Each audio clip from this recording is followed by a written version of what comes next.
covering the world of professional wrestling. This is the Signature Spot with Chris Toplak. 3, 2, 1.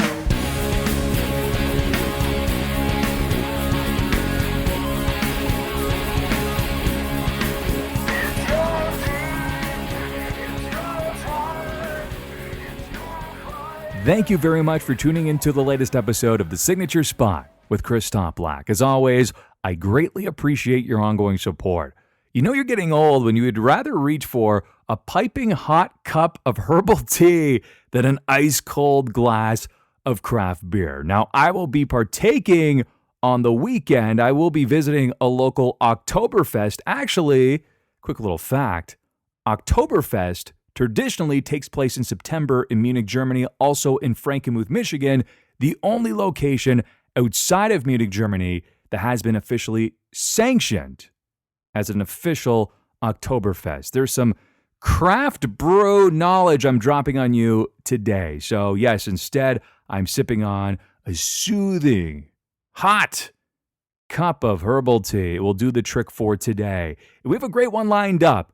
This program has lasted nearly a year. It's going to keep going until the day I die, maybe not that long, but new content every single week. Today, with SmackDown's debut on Fox just merely weeks away, I will provide you with over 20 of WWE Smackdown's greatest hits. We will get to that in just a second. But first, I wanted to discuss NXT and AEW. This has to do with programming. So you heard me mention this last week. In Canada, there was really no announcement as to the future of NXT. Well, now we know definitively what will be transpiring moving forward. Sportsnet 360 in Canada, they also air Raw and SmackDown. They just announced the WWE NXT will act as the lead-in for WWE SmackDown on Fridays. Now, oddly enough, though, NXT is only scheduled for a 1-hour slot. Now remember, this is a 2-hour program.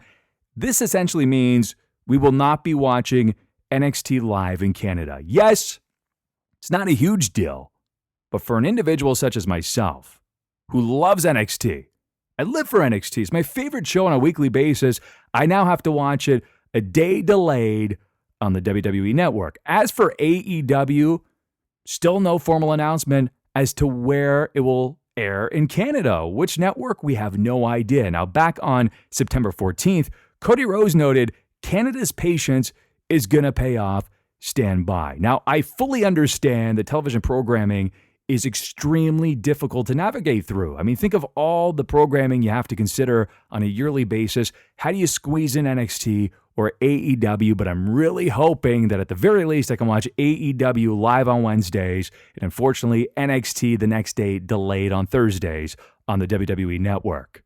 So SmackDown Live is set to debut on the Fox Network. That is next Friday, October 4th. This also happens to be the 20th anniversary of SmackDown. Needless to say, it's a very important episode. WWE Champion Kofi Kingston will face Brock Lesnar for the WWE Championship. That has already been announced. Plus, Hulk Hogan, Ric Flair, Sting, Goldberg, I believe Trish Stratus, and many others will be appearing too. So on the second episode of The Signature Spot, if you go way back, nearly a year in time, I went over SmackDown's greatest moments and superstars. So today I want to revisit that list, add many more additions to it as I cover SmackDown's greatest hits right now. Our topic of the week. If you ask me right on the spot, of the two shows, which side are you on? Is it Team Red or Team Blue? Is it Raw or is it SmackDown? I have always bled blue. I have been loyal to SmackDown, even though I still watch Raw on a weekly basis. Reason being is I reflect so fondly on that time period between about 2002 to about 2006, Paul Heyman's tenure as lead writer from about 2002 to 2004. Outstanding. Think of all the stars that were prominently featured. You had Kurt Angle, Rey Mysterio, Edge, Chavo Guerrero, Eddie Guerrero, Chris Benoit, Brock Lesnar, The Undertaker. The list goes on and on and on. It was a quality show that I believe surpassed Raw in terms of quality. So again, I reflect so fondly on those days. Now, before we get to WWE SmackDown's greatest hits, according to me, it's subjective, it's my list.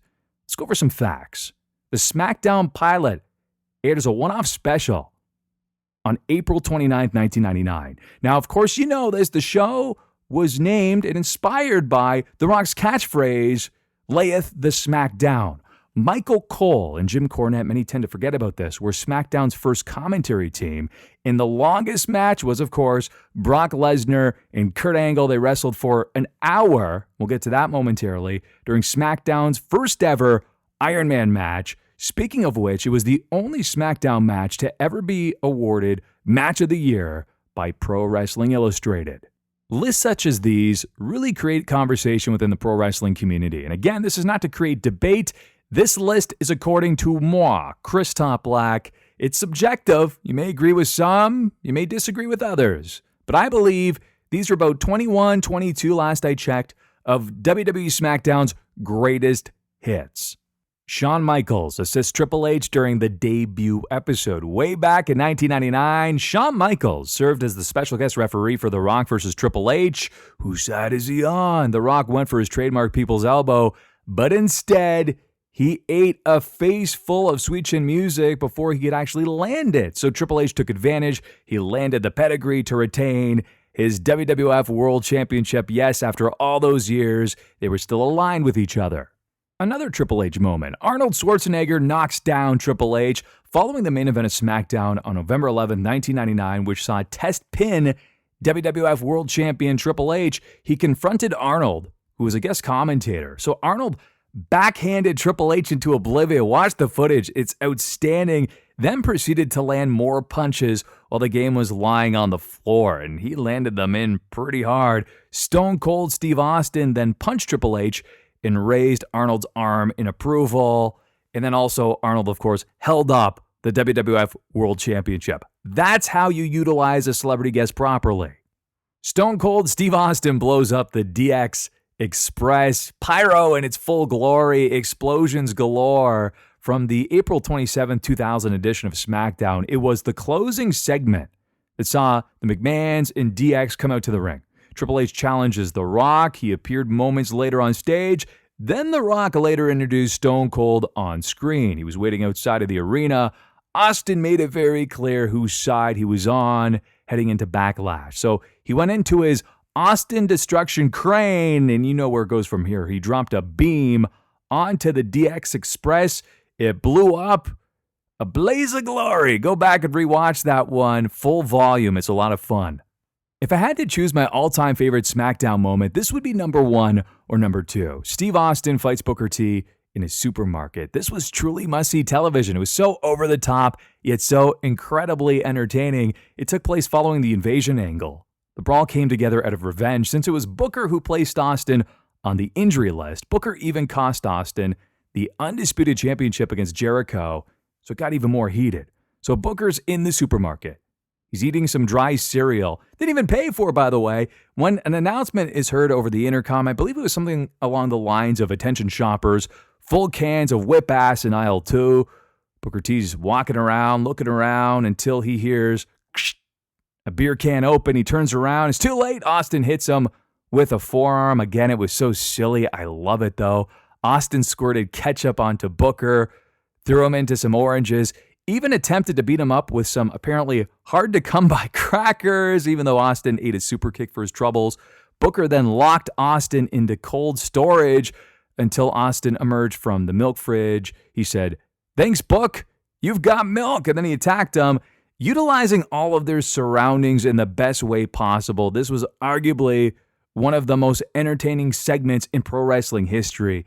It really continued to display Austin's range, as he could be fearless and intimidating, but also comedic and great at improv. His one-liners were so well-timed. Go back and watch this segment as soon as you can.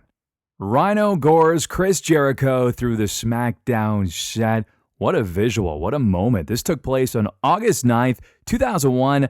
At the time, these two were engulfed in the middle of a feud, and this particular moment really took the rivalry to the next level. Taz's call was great. Y2J just got gored into the next millennium.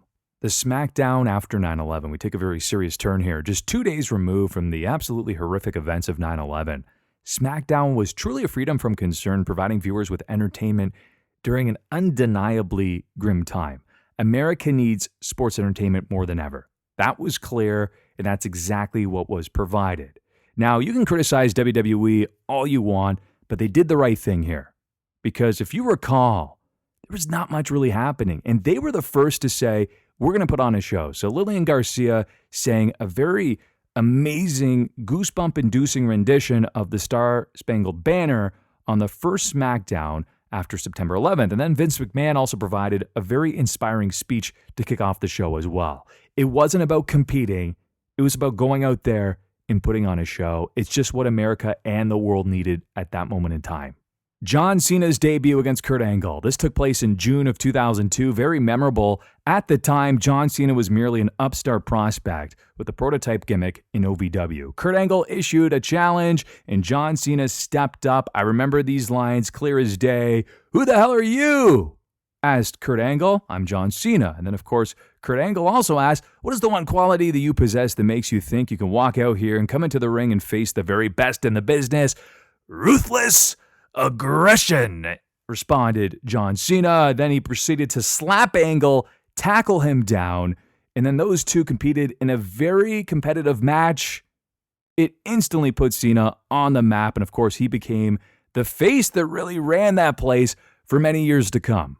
Rey Mysterio's WWE debut. If you recall, many big names were still left with a pretty large sum of their WCW contract, and they did not come over to the WWE or WWF at the time during the Invasion angle. That includes Goldberg, Scott Hall, Kevin Nash, Hulk Hogan, and of course, Rey Mysterio.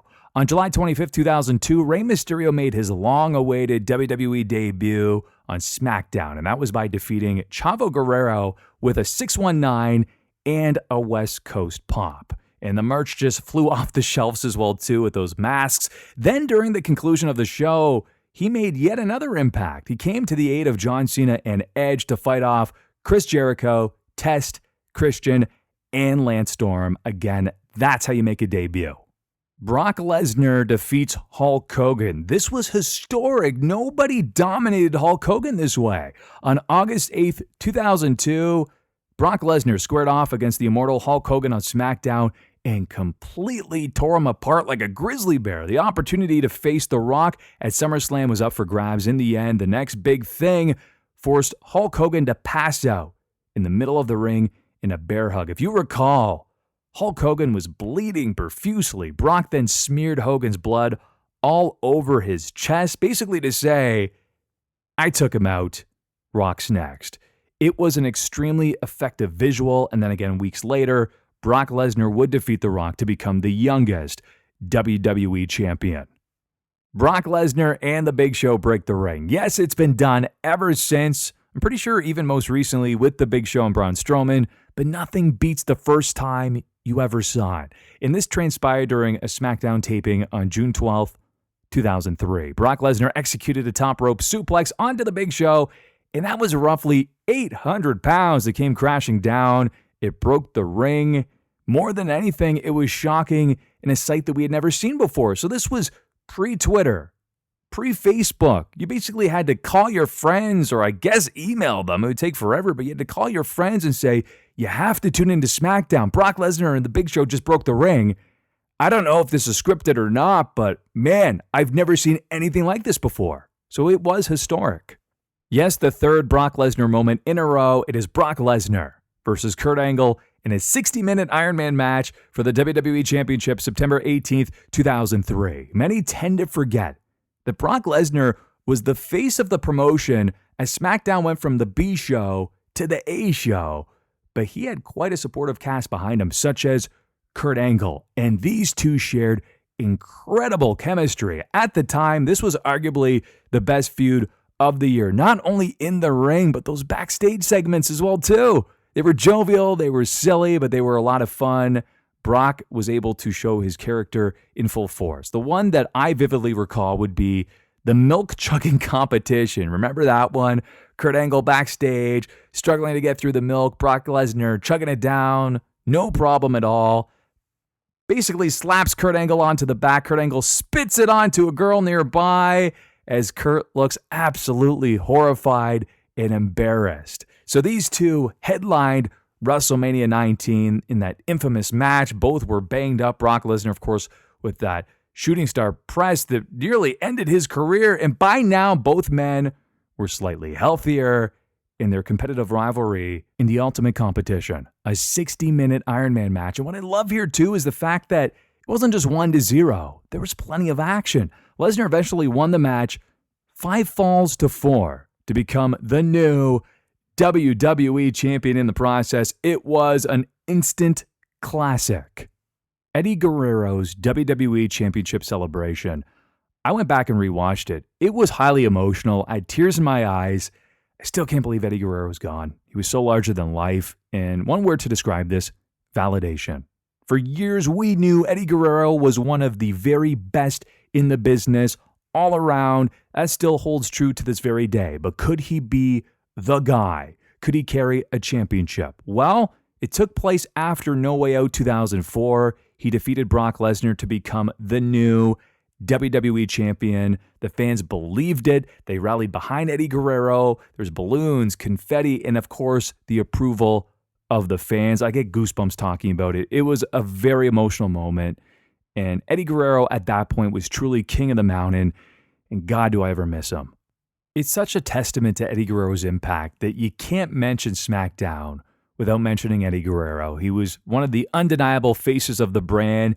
If you're putting together a list of the top 5 greatest superstars in SmackDown history, he's got to be on your list. Viva la Raza, Eddie.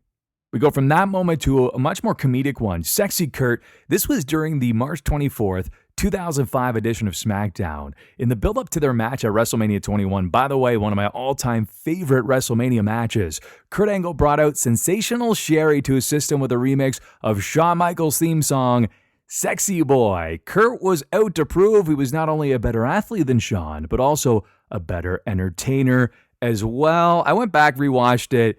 It still holds up. It's incredible. I don't know who wrote it or if Kurt had some involvement, but it was very, very clever. Here are the lyrics. I think I'm cute. I've got gold medals. I've got the moves that makes them all tap out. The angle slam. The ankle lock. Marty Jannetty. Still can't walk. I'm just a sexy Kurt. Sexy Kurt. I'll make your ankle hurt. Ankle hurt. Incredibly clever and still highly, highly memorable. And I love the fact, too, that he references Marty Jannetty, who he beat up a few weeks prior. I believe, if I recall properly, he even attacked Sensational Sherry, locked her in the ankle lock as well. Rather than a segment or a match, it's an entire episode. It was classy, and I have nothing but respect for everybody involved because this would have been very difficult to get through. And even in 2019, this entire episode is incredibly difficult to make it through. SmackDown's emotional tribute to Eddie Guerrero, the understandably emotional Batista, visibly upset, opened the show by driving out in a lowrider.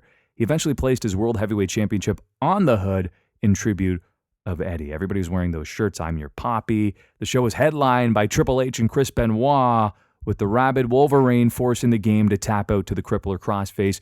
He's no longer with us as well. Obviously, a much different outcome, but I still can't believe Eddie Guerrero, Chris Benoit, no longer here, 2 of the greatest of all time in that squared circle. Edge cashes in, Money in the Bank on The Undertaker, the ultimate opportunist strikes again.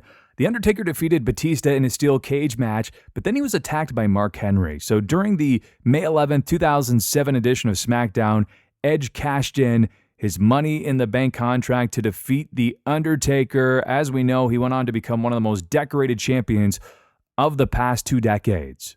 How about a second Edge moment? This time, Edge and Vickie Guerrero's wedding, July 18, 2008. Edge and Vickie Guerrero were the power couple ruling over SmackDown with an iron fist. Yes, pun intended, referencing, of course, that now famous set. They decided to take it to the next level by getting married on SmackDown. Yes, those always turn out so well, right? Yeah, not so much. Triple H interrupted the big ceremony to cue footage that showed Edge and the wedding planner, Alicia Fox, partaking in, oh no, an affair. Yes, it was scandalous. Needless to say, the relationship between the two soon fizzled out. Not for a lack of intriguing moments, but we skipped ahead about 9 years, and it was a big one. AJ Styles defeating Jinder Mahal for the WWE World Championship. Many felt Jinder Mahal was really a dark horse to win the championship in the first place.